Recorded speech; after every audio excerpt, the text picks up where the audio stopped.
Autoritetet serbe ditë më parë ndaluan një ish-zyrtar policor të Njësisë Speciale Operative të Policisë së Kosovës, të cilit i shqiptuan masën e ndalimit prej një muaji para bugim. Ky erdhi nën akuzat e Beogradit se Arbnor Spahiu mori pjesë në operacionin e 24 shtatorit në Banjsk të Zveçanit, ku krye sulme ndaj policisë së Kosovës, i udhëhequr nga ish kryetari i listës serbe, Milan Radojičić. Por në një intervistë për TV1, drejtori përgjithshëm i policisë Gazmend Hoxha thot prerasi se Spahiu nuk është pjesë e policisë që nga viti 2022. Në rastin e fundit, ndalimi i zyrtarit ton policor Spahiu është në vazhdën e këtyre përpjekjeve të Serbisë për të friksuar dhe për të ndërruar imazhin ton policisë së Kosovës, por edhe për të dekurajuar zyrtarët policor për të kryer punët e veta. Besoi se do të dështojë. Ai ka qenë ish zyrtar policor, por i njëjti ka të ndorëhequr nga policia e Kosovës në vitin 2022. Akuza sa pash në media gjatë ditës së djeshme për pjesëmarrje në operacionin e Banjskës nuk shndron fare. Ai nuk ka qenë pjesë e operacionit dhe që nga viti 2022, ai nuk jeton në Kosovë me bashkëshorten e tij, jeton në Gjermani, tha Hoxha. Sipas drejtorit Hoxha e provuar të njësisë, ku ka shërbyer ish zyrtari policor, tashmë ka dërguar dokumentacionet autoritetet serbe për të dëshmuar se i njëjti nuk është pjesë e policisë së Kosovës.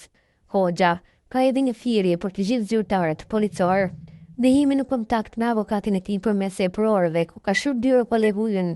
Do të ofrojmë çdo dokumentacion të nevojshëm që ai të lirohet sa më parë nga procedurat ligjore që Serbia në mënyrë të padrejtë u ndjek ndaj tij. T'i kthejë familjes, besojmë se drejtësia do të triumfojë megjithse ne. Në Serbi është goxha probleme besu në këtë çështje.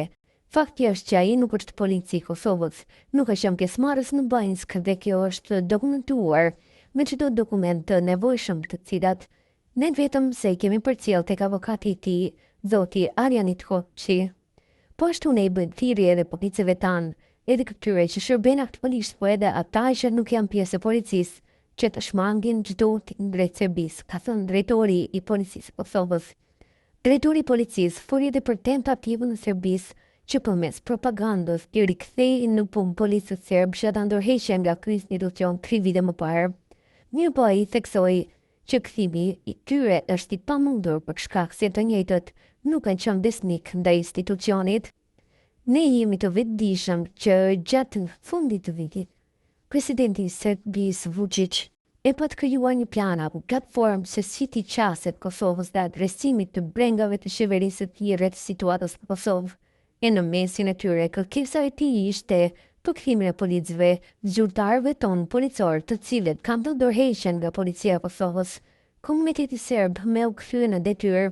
Kjo është e pamundshme, mendon për arsyeën që ata nuk kanë qenë besnik ndaj policisë së Kosovës, nuk kanë qenë besnik ndaj ligjeve të Republikës së Kosovës, si të tillë nuk mund të jenë pjesë e policisë së Kosovës, ka thënë Hoxha.